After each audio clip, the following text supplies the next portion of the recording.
فرمان نبوی ہے، بہترین کام وہ ہے جو اعتدال سے کیا جائے۔ طہارت اور پاکیزگی ایمان کا نصف حصہ ہے۔ جو اپنی عورتوں کے معاملے میں اچھا ہو وہ سب سے اچھا ہے۔ موت کو یاد کرو تاکہ دوسرے رنج و غم بھول جائیں۔ مسلمان وہ ہے جس کی زبان اور ہاتھ سے مسلمان محفوظ رہیں۔ تم لوگ زمین والوں پر مہربانی کرو، آسمان والا تم پر مہربانی کرے گا۔ احوال پرسی کرنا اور پھر اظہار غمخواری نہ کرنا دلیل نفاق ہے۔ مسلمانوں کی رنجش کا خاتمہ سلام علیک ہے۔ جو چیز تم اپنے لیے پسند نہیں کرتے کسی مسلمان کے لیے بھی پسند نہ کرو۔ جو عمرہ کے دروازے پر آیا وہ فتنے میں پڑ گیا۔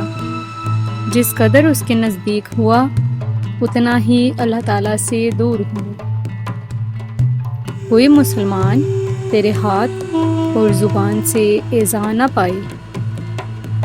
غیر کے لیے کوئی صدقہ نہیں جب قریبی رشتہ دار محتاج ہیں۔ اپنے آپ کو تمنا سے بچا کہ وہ بے وقوفوں کی وادی ہے۔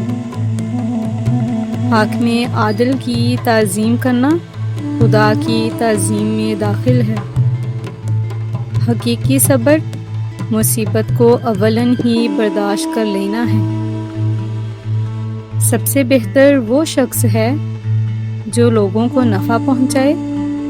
تمہیں چاہیے کہ سب کے لیے نفع بخش بن جاؤ۔ حرام چیزیں اور حرام باتوں سے بچتے رہو گے تو مستحب الدعوات بن جاؤ گے۔ اپنے کام کی تکمیل میں رازداری کی مدد لو۔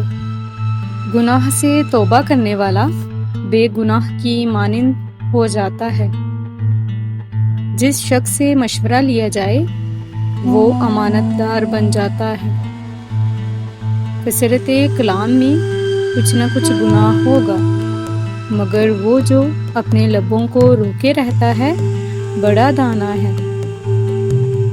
صبر وہی ہے جو سینے پر پہلی چوٹ لگتے وقت کیا جائے۔